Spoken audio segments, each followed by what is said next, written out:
On this week's episode of the Maverick Makers podcast, we have Sandra Bekhor. She is a practice management coach who helps lawyers, consultants, architects, and other professionals realize the potential of their practice by pursuing the right possibilities for them. A tireless advocate of the value of strategic tools and authentic voice in practice development, Sandra speaks and writes on the subject for professional bodies and publications North America-wide.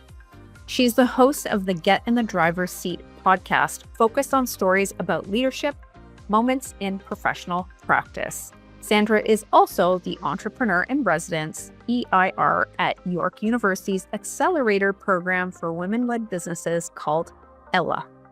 Outside of business, Sandra can be found in her creative space, painting expressive abstracts, practicing yoga and meditation, or consuming piles of books, often several at once.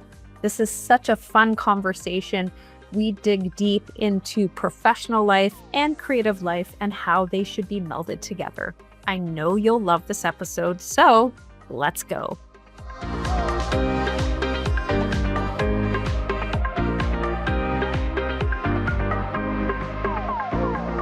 Welcome back, everyone, to another episode of the Maverick Makers podcast. I am thrilled to have Sandra Bekhor on the show today. She is a practice management coach.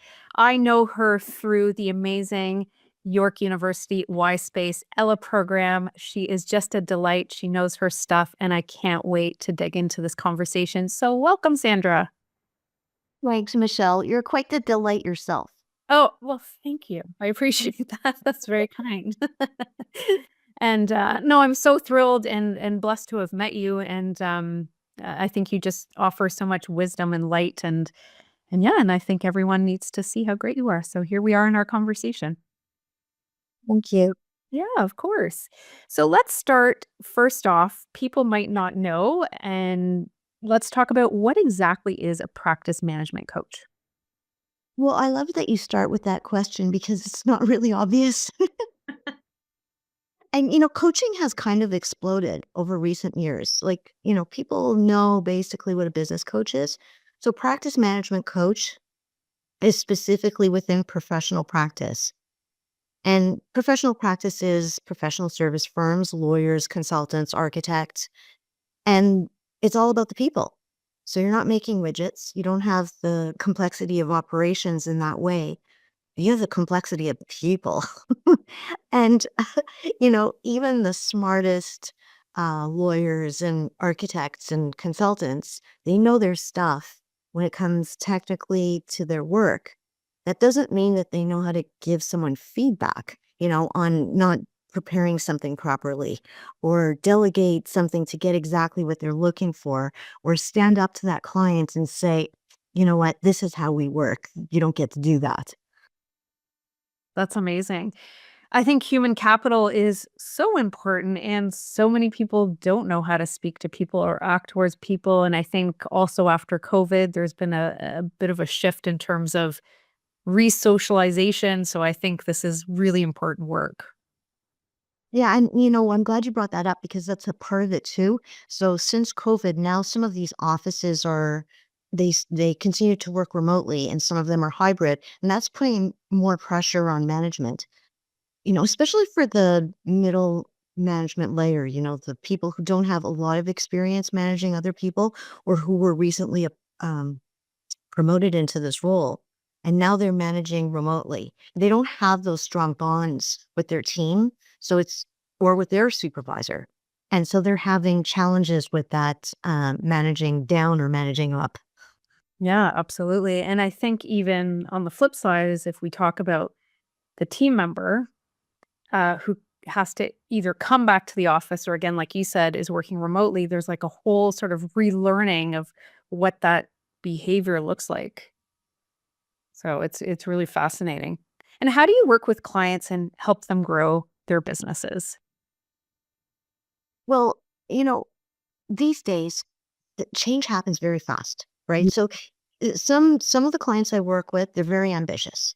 And so that's the starting point. Okay, they know they're really good at something. So you can be a lawyer and be really good at your work as a lawyer, but you can also have a kernel of an entrepreneurial idea. Or you can be an architect and really be good at something, but maybe you come up with some tech way of doing it, or you have, a business concept that's a little different from what your peers are doing. So now you have a concept and, you need marketing savvy. You need a plan. You can't just go out there and say, okay, it'll work. No, it won't work without, you know what I'm talking about. So sometimes, that engagement begins with there's this thing we want to pursue. Sometimes it begins with, oh, the world has changed. We have this new competition that we weren't expecting, and they're taking away all our stuff. Or, people aren't calling. The phone used to ring. Now it's not. So there's something that starts that conversation because their goals are not on track. Hmm. Okay. Interesting. And let's talk about your own Maverick journey. How did you get started in all of this coaching space? Well, when I was at my last job, I I always wanted to be an entrepreneur. Like I'll tell you a little story. When I was in architecture school, because I knew I wanted to work for myself when I was young, and I didn't want to do it right away. I wanted to learn how to do something first. So I was in architecture school. I had a portfolio like you do. And I made a promise to myself and I wrote it down on a piece of paper. I don't know where I got this idea. I wrote it on a piece of paper and I stuck it in my portfolio behind the drawings. So nobody could see it, but I knew it was there. And I promised myself I will start my own business one day. I love that story. So I'm assuming you believe in manifesting a little bit? I didn't even know about manifesting. Fair. You weren't even subconscious. It was totally subconscious. Yeah, yeah. Mhm. Wow. So you wrote this on so you went to architecture school. Did you actually become an architect? No, I didn't follow through. You're actually supposed to go further. I got that first degree, but I didn't get my professional architecture and, I didn't complete that. I went into toy design. Wow. Yes. And that's actually what I wanted to do. In the first year of architecture, I learned how Frank Lloyd Wright created this line of toys. And that inspired me. So as soon as I graduated, I called up Irwin Toys. And I got an interview, and they gave me a challenge to redesign this old girder and panel set. Basically, it used to be, you're building with these basically girders, it's like long sticks, very different from Lego and in the construction, but the same kind of feeling of, building sets. So they wanted to relaunch it. It was from the 70s. And I came up with a whole new design, a whole line. And that took me into the world of marketing because I learned from working on that project because basically the marketing manager was leading the way. So I got my MBA and things changed. Wow. And what happened after the MBA? So I stayed in the toy business for a while, but from the marketing side, not the design side. And one day I did a project for my spouse. He's a lawyer. And, I had some ideas about, how he could how he could grow the business. They worked. So it was very interesting to see that happen. And I was thinking, you know what? This is actually something that a lot of professionals could use. They have small offices. They're not different from him. Mm, Thinking about, an idea about how to go after the area of practice that they actually really like doing. This, or do things in a way that isn't as stressful or just make the marketing work. And so that was where the idea for my business came. hmm. Okay. And you just said, hey, I'm going to go for it and started? No, I didn't. Okay. I didn't do that. I'm a planner, I'm a plotter. And Okay. so I was still at my last job and I took my time. I did focus groups. I came up with, a few different versions of my brand. I submitted myself to speak at a provincial conference for architects and I got it. And when I got that letter, this was a few years ago. So I actually got a letter in the mail that said, and at that time they paid. So I was being hired. I had a logo, I had a name, a new business. They're putting me up to speak at this provincial conference. marketing for architects, and I was still working in the toy business. So at Mm, that point, I got the letter, it was like, I think I'm starting my new business now. amazing. So you get on stage, and then what happens? Well, actually, there were layoffs in the business. So I lost my job at exactly the time that I wanted to start my business. It Mm, just coincided that way. it always does. Yeah.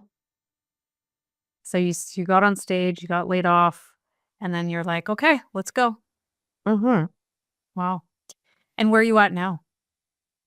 So, through the pandemic, my business shifted and I was doing consulting and then business slowed down as it did for some of us in this work. So I took the time to get training as a coach. And so what I learned, I signed up for this program called Positive Intelligence. So now I've added mindset coaching, still for the same audience. So still practice management, but just one more area, which sort of overlaps into all the areas. So mindset gets into marketing, right? Like if you think about it, there are a lot of professionals that avoid marketing. That's mindset. It's Mhm. not about not knowing. Because if you don't know something, you can ask somebody, you can learn something, you can train, you can try. There are a lot of things you can do, okay?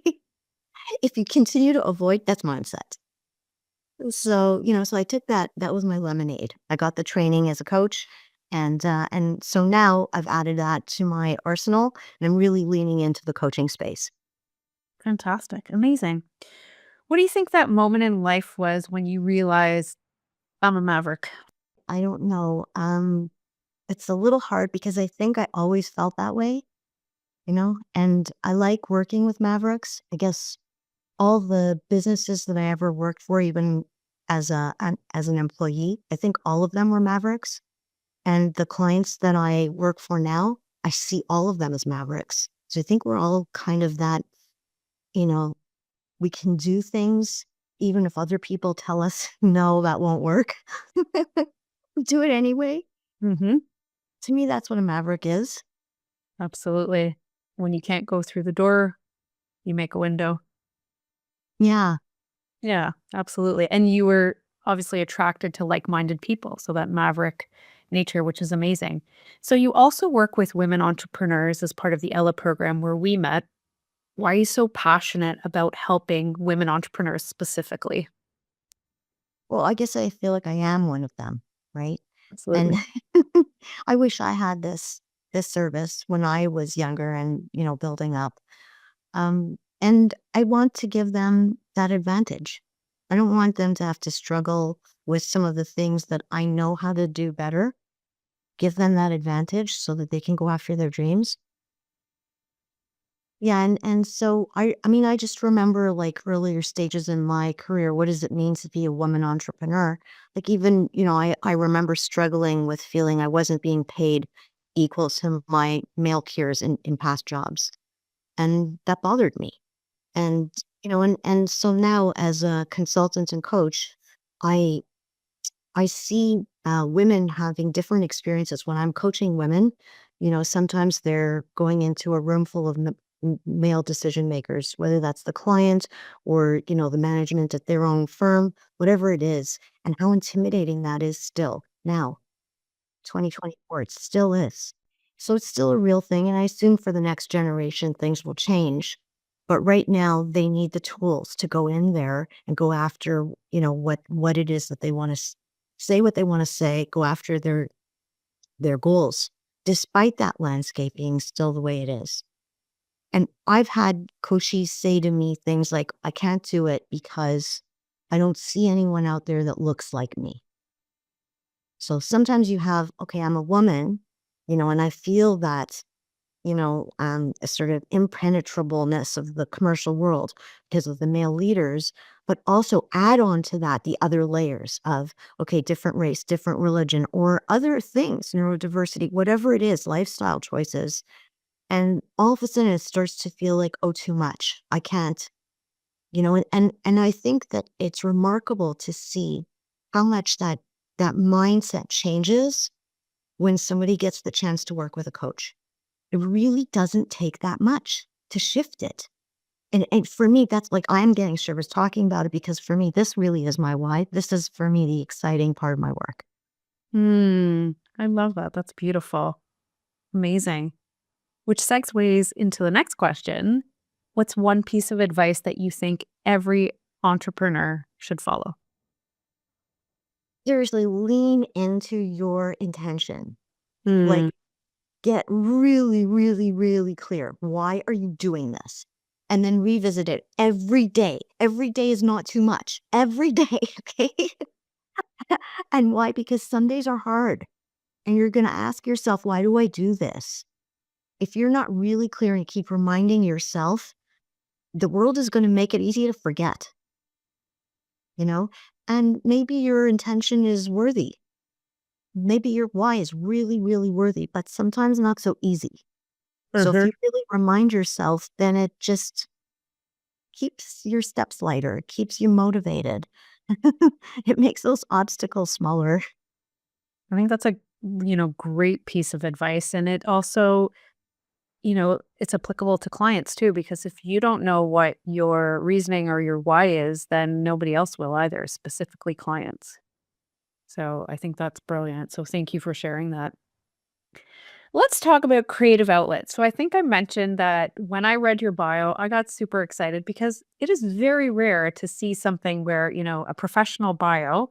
And then at the end of it, in my spare time, I love to paint and do yoga and read lots of books, multiple at the same time. So I think this is brilliant. So why is it so important for you to have the creative outlets? I love that you're asking me this, Michelle, because I feel like this is something that I want to be more public about very intentionally. And I will probably do this in bigger ways in next year. Um, I feel like, okay, so my personal experience with all of this is that who you are is who you are. It doesn't matter if you're at work. It doesn't matter if you're at a party. It doesn't matter if you're in your quiet time reading. Who you are, you take that with you everywhere you go. And so if I'm feeling like hesitant, which is something I see in my coachees a lot, right? Okay, oh no, I couldn't say that to this person or whatever. Okay, so, you know, you see in your coachees some of the things that you've dealt with, right? So if I'm feeling a little bit, hesitant these days, or a thing is making me feel, doubt, a sense of doubt, whatever it is, when I, leave my workspace and go into my art space, I bring that same feeling with me. It's not like an escape. It's a way of facing that. And so, okay, the blank page is the scariest thing in the world, right? So whether you write or you paint, whatever it is, the blank page. Wow. Okay. So if I fix that blank page and sometimes furiously, like, I'm throwing paint at it or like scratching things out, or I just write without any plans, it's just like, it just comes out. And, after going through a creative catharsis like that, I feel stronger. Whatever it was that was stopping me, I've moved it. Like it's like an energy that just moved out of me. And now I can go back into the workspace, whatever it was that I had planned, a meeting or a project or whatever it was. And I'm bringing a different me to it because I did that art. Mm. Yeah, and I think it's about filling your cup too. Is like, what does that do for you? So how does that shift your perspective? And like you said, that's you, whether it's in business or on the canvas. And it's important to bring that together. And I would, even played victim to that where I was segmenting who I was. Like there's Michelle the professional, and then there's Michelle the artist, and trying to understand like what my business would look like or what my public facing would look like. And then finally I just embraced it, what you said, leaning into it. And I said, well, this is who I am. This is someone who loves theater, who loves performing, who, you know, does so many different things. And it's like, it's okay to share that with the world. And it doesn't have to be, well, Michelle this, Michelle that. This is Michelle altogether. This is who she is. And I think people appreciate that, right? Mhm. Because first of all, it's interesting because they're getting to know you as a more well-rounded person. But second of all, it also gives them the respect that, they actually have these inclinations too. It may not look like ours, Hmm. but they have something, maybe somebody likes to cook or they like to garden and they haven't made time for that. And like you say, the filling your cup, when you hear somebody else, um, you know, talk about how important this is to them, it makes you think, right? Oh, well, maybe I'll give that a try and I'll fill my cup too. You're so right, and it's so funny because I remember being a little brave last year, and I wrote 2 intro posts on LinkedIn, and again, it's a more formal setting versus, like, an Instagram, and it was an intro post, and I got very personal of, like, "This is me, I love to travel, this is my favorite book," and I got really vulnerable, I guess, and it really, really took off, like, there was so much, connection made after that post, and people really, were like, "Wow, now I really understand who you are, and I wanna get to know you better," and it was kind of very, cathartic, as you mentioned, or uplifting, or all of the above, so it was wonderful, and I think it's really important to, like you said, just put it out there. Let's talk about what advice you would give to your 20-year-old self. Your weirdest ideas are your best ideas. Don't let anyone tell you otherwise. Amazing. That is, like, one of the best things you could ever tell yourself. I love it. And what about your 90-year-old self? You matter. Hmm, beautiful. Beautiful pieces, love it. So you are also a podcast host. Let's talk about what has been your biggest eye opener, mostly because I'm curious, your biggest eye opener about hosting your own podcast. Okay, so I'm just gonna be transparent here. I'm kind of on the introverted side. Okay, not kind of, like all the way. Introverted. Don't talk to me. Don't look at me. Don't look. But in one-on-one conversations, I'm comfortable. I'm happy. And that's why I like coaching, right? Because that's where you can be really go deep on something and really learn about people and understand them. And so the podcast it's very well suited, for me that way, my personality. But what it does is, and this is the interesting thing, is that it forces me to get out there.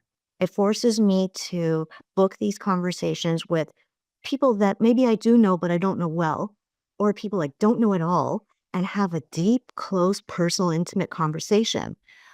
And I love that. Amazing.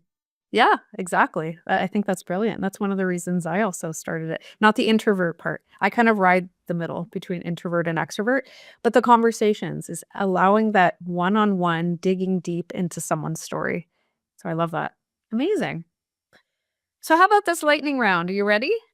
I'm ready. Okay, let's do it. What's the first thing that you do in the morning? Oh, I'm religious about my morning. Like, it doesn't matter who's here. It doesn't matter if the house on fire. I'm doing my morning. So first thing I do is I drink a lot of water. You know those water bottles for the Yeah. gym? The whole thing.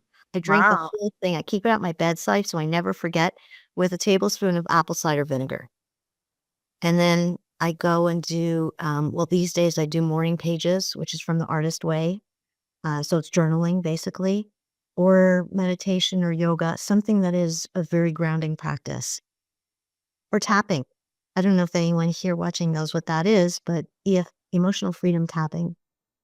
Beautiful. That's amazing. That's why your skin's so gorgeous and all of that, and you're just so ground okay, I gotta take a lesson out of this. Everyone listening, listen to this. Favorite ice cream flavor? So sad I can't eat dairy anymore. I don't want to talk about ice cream. Yeah, I'm with you on that one. But, uh Although I will say coconut is a very good substitute. So these days it's coconut. okay, good. Well, I'm glad. Excellent. Coffee or tea? Eat Tea, okay. Truth or dare? truth, always truth. Okay. Night or day? Can I have both? Yes, you can. Your lightning round. Absolutely. Fantastic. What's your greatest gift? Really listening to people, Mm, without um having an agenda. awesome. And what's your favorite motto? belong to myself. Hmm. I've never heard that. That's beautiful. Wow. Okay. How do you want to change the world? One conversation at a time. Amazing. Final question. What's next? Um, I think it's about bringing art into, like, the barrier that's there right now. I have my art life, I have my professional life. I think it's about removing the barrier. Hmm. All of it is one, sort of in a way that I can't yet envision. That's that page at the back of the portfolio that was stuck in there that's Yes. gonna happen. I absolutely love that. If there's anything I can do to help, I would be honored because this is my domain. I love it. So thank you. It was just a beautiful conversation. I appreciate all of your sharing, and it was so great to have you on the show. Thank you, Michelle. Thank you. The Maverick Makers podcast is sponsored by Maverick Makers Content Creation Collective. We fuel your content pipeline through video, photography, design, and editorial. Let's connect to your audiences and make more sales. Learn more at maverickmakersco.com.